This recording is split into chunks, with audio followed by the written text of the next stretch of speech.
68. Third less or that is just stupid, but that's the 3-2-1 system which we talked about before, and I gave him a third vote, as you just saw, and it's disappeared now into the film, for Condon.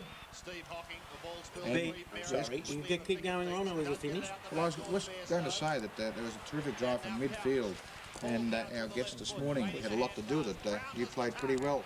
Ben, you'd be pretty pleased with your game? Yeah, thanks, Ron.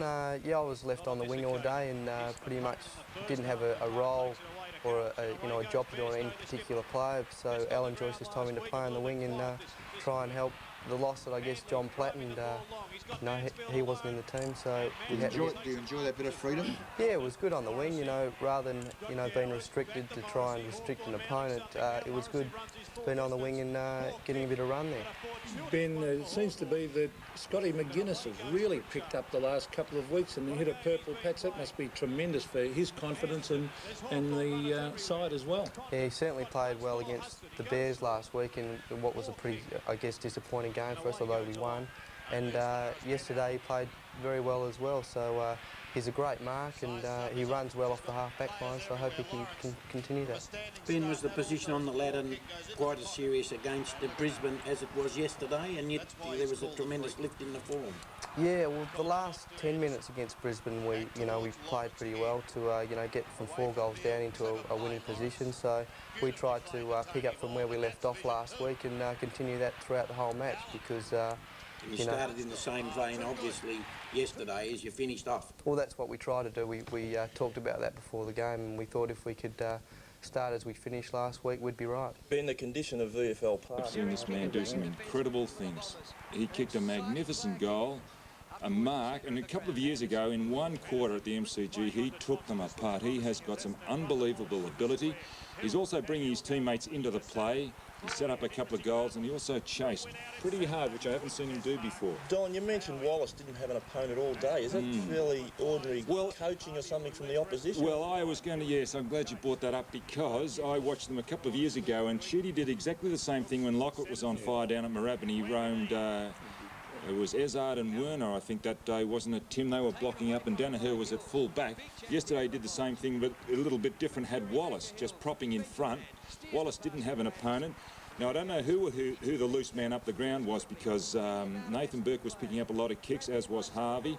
McAdam was also loose at one stage, and I thought Davenport might have been the loose man, but they were predictable in what they were doing, St Kilda. They were obviously getting the ball a lot around midfield, but hitting it long down into the forward line, and Wallace was by himself. Also, it was a courageous effort by Wallace because with Lockett or Lowe who was down there on occasions, he had to stand his ground on a couple of occasions and showed a lot of courage and composure.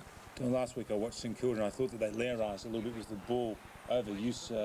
They weren't that direct in their play. How'd you find them yesterday? Well, on a couple of occasions, I don't suppose they were direct, Tim, but maybe they were forced to go that way because they really didn't have a focal point up forward. Lowe started beside Lowe at Lockett. Lowe started beside Lockett in the forward pocket. They moved them around. Allen was at full forward. Lockett was up the ground on occasions, so they really didn't have much to aim for. Player in the making. And for Footscray, well, I think they've unearthed a lot of talent, as I said earlier in the day, with Cretchett, Frost. And the thing about these young players coming to their side is that they're not overawed by the situation. They are young players with a handful of games, and they play like seasoned veterans, and that's very good for Footscray for the future. I take it, Tim, that if you were going to go coaching next year and didn't go to North Melbourne, as is rumoured, with you would like to go to a team like Footscray. I'm not talking about, I'm only talking theoretically because Wheeler's in a very solid position there, of course, but it looks as though they've got a big future for a long while, in your opinion. I think so. I think that they've used the draft very well in the last 2 or 3 years to get those young players to the club. I mean, Frost is not young by the usual standards. He's 21. He's a reasonably experienced young player coming into a side, well built. I think they've got a lot of talent there. They're an exciting side, Footscray, with their forwards too, with Grant up there. Del Rey was pretty quiet yesterday, but he's an exciting player. A lot of those players would have been there when Malthouse, they would have been drafted then. I think Grant was drafted at that stage when Malthouse was there, Stanfield. Pretty unusual, Del Rey and Royal and who else? Collingwood, pretty short. Well, Collingwood was out of the side yesterday. And Hawkins, all pretty short, aren't they?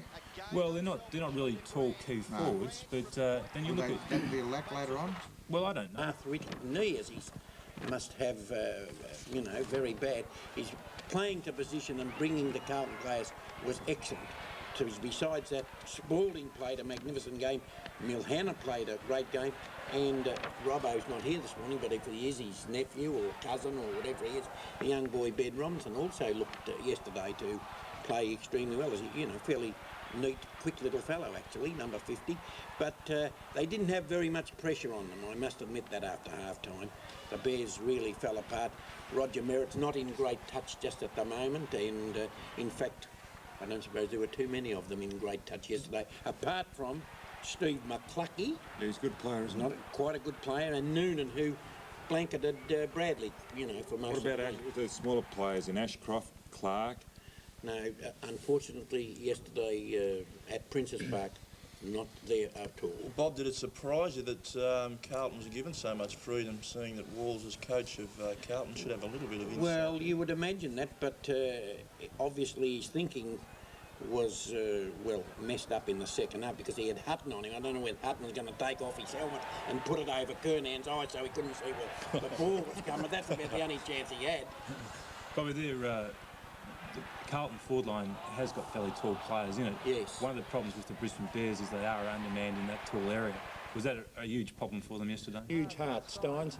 He just keeps going. And I want to congratulate Melbourne because they went over there on a mission. They didn't win the game, but they had a red-hot go for the whole game. They were absolutely terrific. They went in hard, they tackled, they were committed, and it put a lot of the West Coast players off their game because the West Coast like to get that running game going and the loose man and the bounce of the ball, and Melbourne didn't allow them to. You can see Viney there in the packs doing all that heavy work. He did it all night. They were absolutely Anybody terrific. duck back, Peter? Yeah, a couple of duck backs. Peter Sumich ducked back a couple of times and for goals, but Could you take his hook out of his kicking, Peter?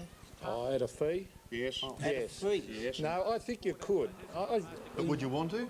Well, We wouldn't because... well, not we're against Victoria, Victorians. but Peter Sumich, look, he's got enormous talent, and he's one of my favourite players Must be- to don't you watch. reckon? But he does miss too many shots for goal. He hooks them every one out of two. Don't you reckon that he must be lack a bit of self-discipline? Because don't tell me Mickey Malthouse wouldn't have talked about running in a straight line, a very Well- basic thing, and yet he doesn't do it. Well, I agree with you, but I can't comment it because I just don't know how hard he works at his kicking during the week. But we can see that he doesn't work hard. If he runs in a crooked line, he's not working hard. but he's Can we But say everybody hooks the ball, Ron. You don't run in a perfectly He's straight a line. lot of left footers tend to hook that? the Not ball, a but perfectly straight. Must be. No.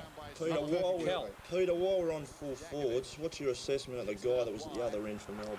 well, Darren Bennett's been a disappointing player in my book. He's 6'5", and I just don't think he works hard enough. And he's got more ability than he's showing. A few times I even called out when I was commentating on Friday night, lead for the ball when players were coming down the ground, and he just waited back in the goal square. But It appeared to take the captain to go up and give him a rev there at one stage. Was it? well, look, I'm not exactly sure that's what was happening, but it seemed to be happening. That Gary Lyon was ticking him off at one stage, but.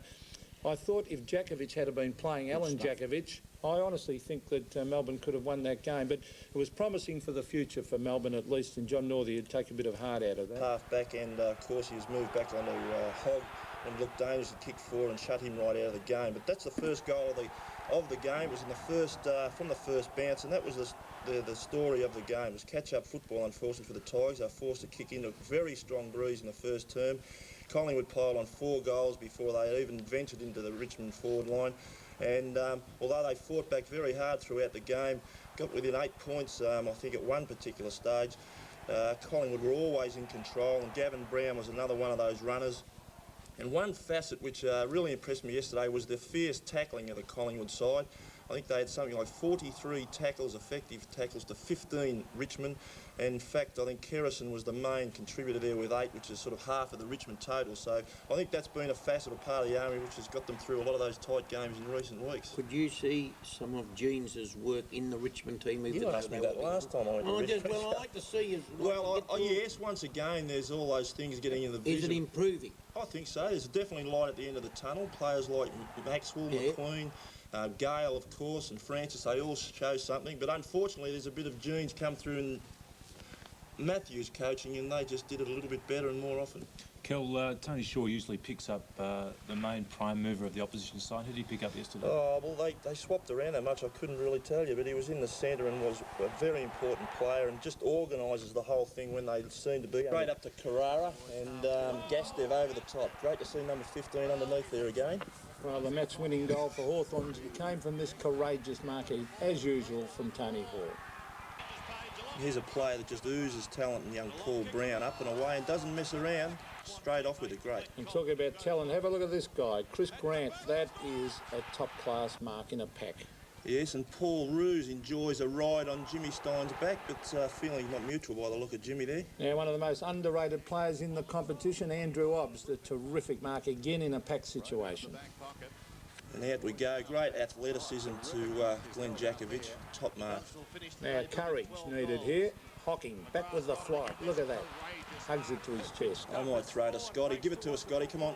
Ooh, what a top grab.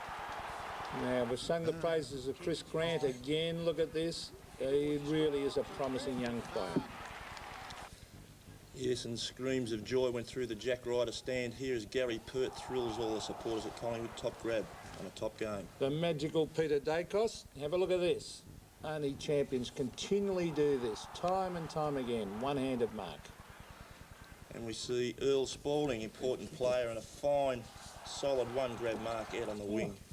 And, well, there were some great marks there, Pete. What do you reckon? That's the best lot of marks we've seen for weeks. And, well, I think we were unanimous, Cal, on Nicky Winmo. And you took plenty of marks standing on my shoulders. I'll let you talk about it. Thanks, mate. I certainly did. And we'll have another look at it. I thought you'd agree. An important mark, Eggs. It could have been a sure goal for Essendon, but he just extracts something extra out of those Pumas and pulls in the top mark. No tree stump. Good player last week was that man kicking the goal, Steve McLuckley, a much improved player. And Gary Ablett, who's been out of form, getting this one across and a snap onto his right foot. And Gary, Chris Sullivan, this is something his father couldn't do. Tony, he's a good little player. A lot of speed and a lot of potential. It's a horrible word, potential, though. Darren Cuthbertson on the bounce. The difficulty in kicking this after you've been running is to steady yourself and to have the poise. And that's a good long goal from Cuthbertson. This man was terrific yesterday. The way he attacked the ball, he fed it off a couple of times in this situation to guys running past, but he decided to do it himself. He really didn't look at the goal, but boy, he's a terrific player. So much talent. Derek Kickett. Here's a bit of play here by Rocco, the big fellow, showing a lot of manoeuvrability for someone so big and snapping that one back over his shoulder. Rowan Welsh had a day out a couple of weeks ago, taking some big marks in the forward pocket, but here he is now, showing he can kick them on the run, left foot. Don? Well, Tim, I didn't think there was much question about that. What do you think about your teammate, Derek Kickett? As well, he's an absolute superstar, Derek Kickett, and that goal yesterday was as exciting as I think I've seen him kick in the past, that one. Terrific. He did it a couple of weeks ago. Last week it was against, how did they play at the MCG? I forget who it was, but he did. And there were two magnificent goals he kicked that day. Of arch-rival Monica Seles. In a match interrupted 3 times by rain, Graf dominated Seles, losing only 3 games. In the men's semis, Andre Agassi. Graf, the world number 2, is in devastating form, covering anything Seles could offer with power and touch.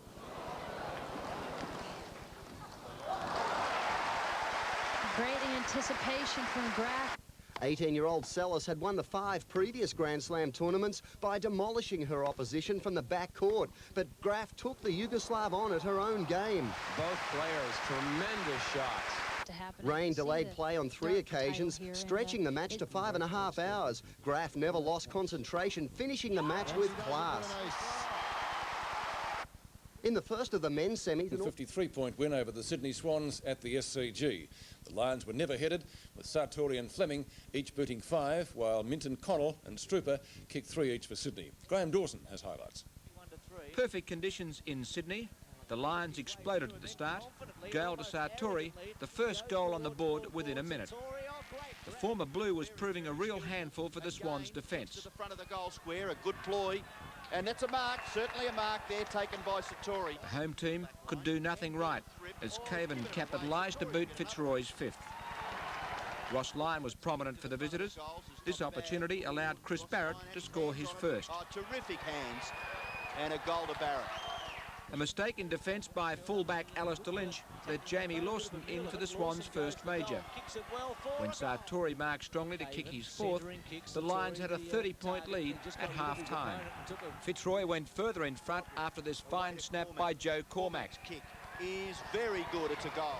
Dale Lewis's quick reply kept the Swans in touch. Snap goal, a good one. Minton Connell's third was one right out of the box. 2, 3, is it? Brings it back, and I think he's kicked his third, he has. The Lions finished the match off with this great goal by John Blakey. Fitzroy convincing winners by 53 points. Graham Dawson, 7 Nightly News. Today's result, however, doesn't change the top 6 of Geelong.